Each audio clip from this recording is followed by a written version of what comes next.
Assalamualaikum warahmatullahi wabarakatuh. Kembali lagi bersama saya Yulia Mu'arrifatul Zahra dengan NIM 200020026 dari Prodi Administrasi Pendidikan Fakultas Ilmu Pendidikan Universitas Negeri Padang. Nah, pada kesempatan kali ini saya akan menyampaikan materi tentang administrasi kurikulum dengan mata kuliah Administrasi dan Supervisi Pendidikan dengan dosen pengampu mata kuliah yaitu dengan Bapak Dr. Hanif Al-Qadri, SPD MPD. Dalam pertemuan kali ini, kita akan membahas yaitu bidang garapan dari administrasi pendidikan. Nah, bidang garapan yang pertama itu adalah administrasi kurikulum. Dan sebenarnya untuk konteks pendidikan, di setiap satuan dan level pendidikan mulai dari yang rendah dan sampai ke perguruan tinggi. Ini merupakan jantungnya hidup matinya sebuah proses pendidikan, karena keberhasilan seorang anak, keberhasilan pengelolaan pendidikan atau proses pendidikan sangat ditentukan oleh kurikulumnya. Seperti apa, bagaimana, dan garapan dari lembaga tersebut terhadap kurikulum yang akan disuguhkan oleh kepada peserta didik. Bahkan untuk menjawab keinginan industri, keinginan pasar, tempat di mana lulusan dan anak-anak atau peserta didik kita untuk bisa diterima di dunia kerja justru sangat ditentukan oleh kepiawaian, kehebatan lembaga atau pengelolaan pendidikan, meramu, menyiasati untuk menjawab hasrat dan keinginan industri itu untuk masuk dalam perencanaan kurikulum di tempat kita. Sekarang kita coba lihat satu persatu. Administrasi kurikulum itu sebenarnya apa? Ada landasan hukum yang bisa kita jadikan sebagai pedoman, yaitu Undang-Undang Sisdiknas nomor 20 tahun 2003.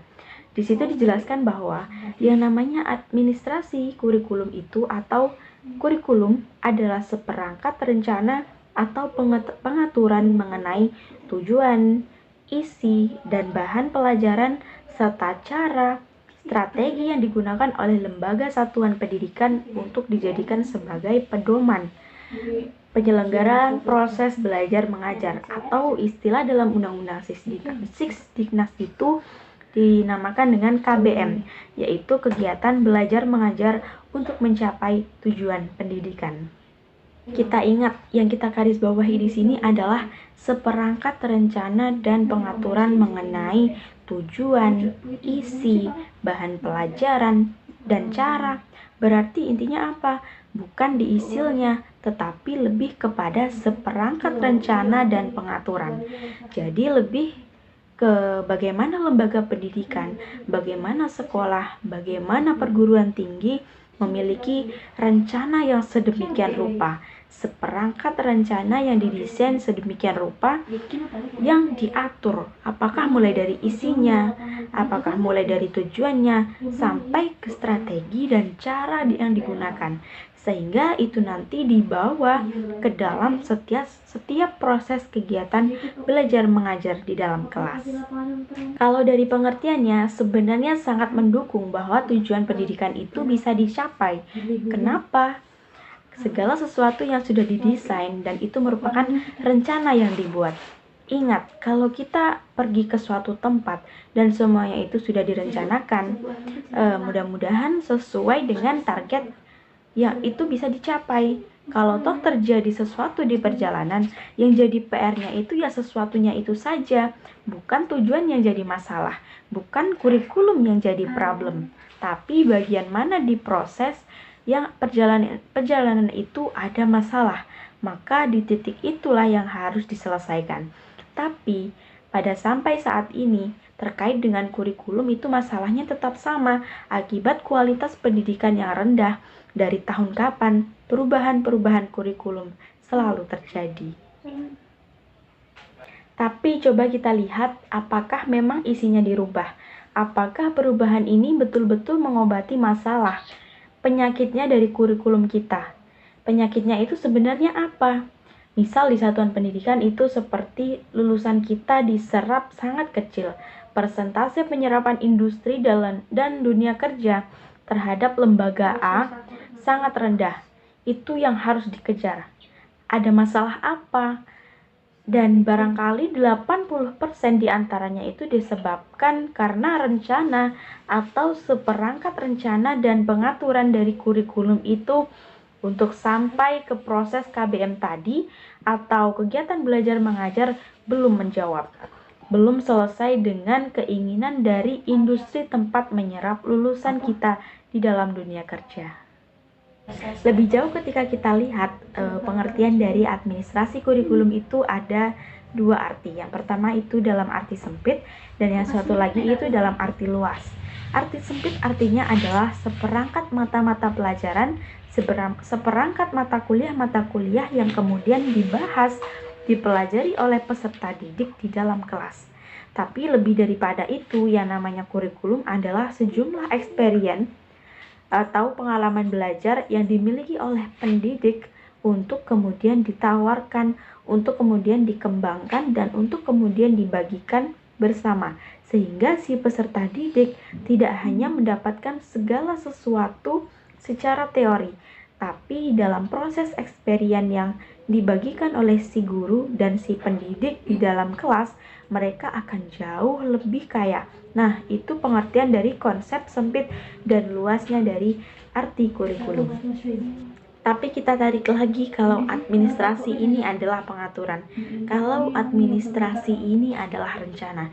Nah, kalau administrasi kurikulum adalah proses minimal 4, yaitu POAC. Apa itu POAC? Yang pertama ada planning, organizing, actuating, dan controlling.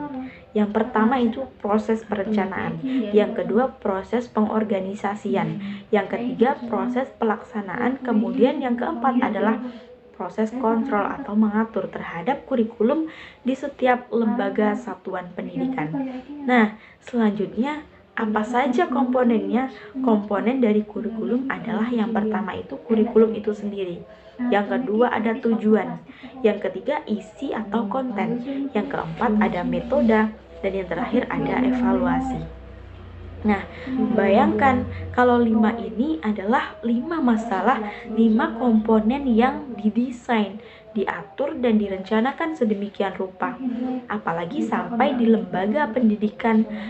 Harusnya masalah-masalah pendidikan, harusnya tujuan pendidikan itu bisa dicapai dengan standar waktu yang lebih jelas.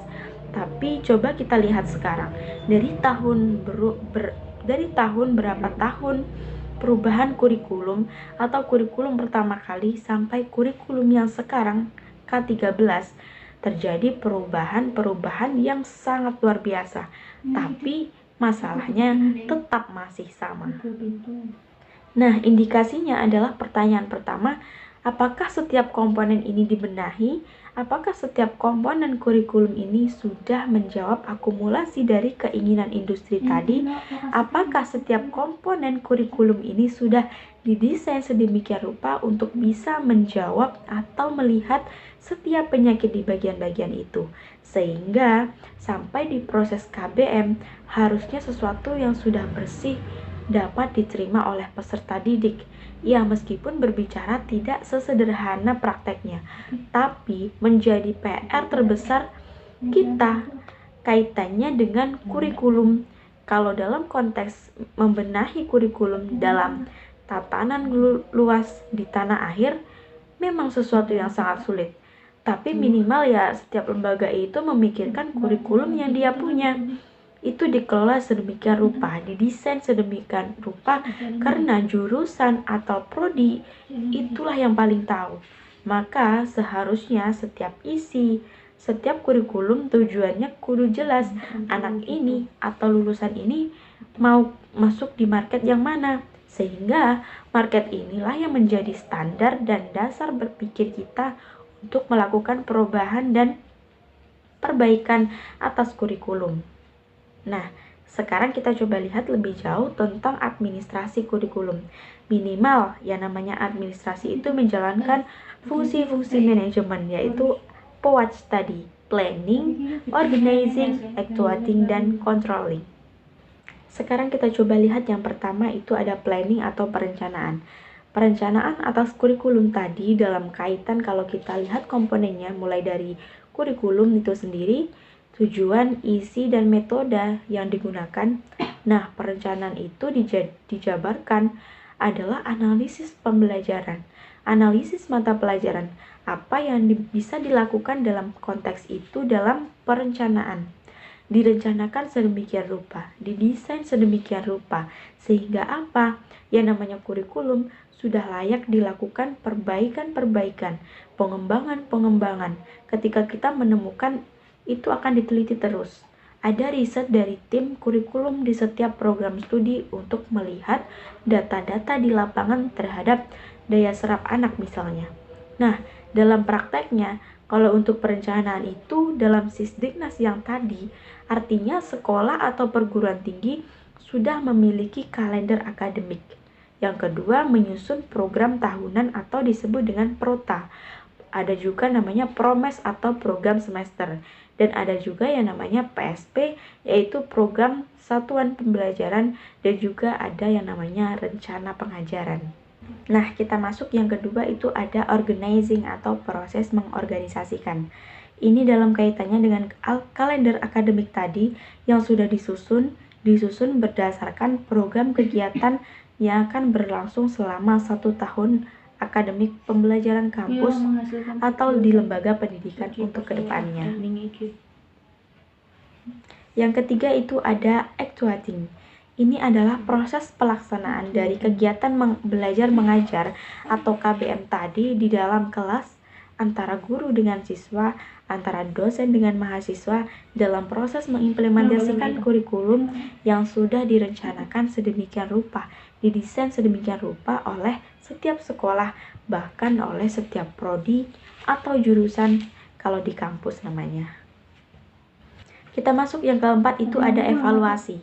Evaluasi dalam proses untuk melihat atau mengetahui apakah tujuan itu tercapai atau tidak, atau sejauh mana tujuan itu dicapai, atau dalam proses perjalanan kita bisa lihat masalah-masalah apa yang muncul, masalah-masalah apa yang terjadi, sehingga apa tindakan yang harus dilakukan di kemudian hari nanti. Nah, kita sudah sampai pada bagian akhir dari administrasi kurikulum. Selanjutnya, apakah guru dan dosen itu memiliki peranan terhadap administrasi kurikulum? Ya jelas ada. Justru merekalah yang mempunyai peranan yang sangat luar biasa. Karena mereka yang akan melaksanakan, mereka yang akan memikirkan. Karena data dan fakta empirik di lapangan dalam tanda kutip yang ada di kelas, yang paling tahu itu adalah guru dan dosen, bukan pimpinan. Pimpinan adalah orang yang mengolah keseluruhan persoalan itu untuk dibicarakan, untuk duduk satu meja dalam proses mengambil kebijakan dan keputusan. Jadi jangan salah tafsir, sebenarnya guru dan dosenlah yang paling tahu masalah-masalah empirik di lapangan, sehingga merekalah yang harusnya terlibat secara langsung dalam proses perbaikan dan pengembangan kurikulum dari waktu ke waktu. Baiklah, sekian penyampaian materi dari saya. Kurang lebihnya saya mohon maaf. Wabillahi taufiq wal hidayah. Wassalamualaikum warahmatullahi wabarakatuh.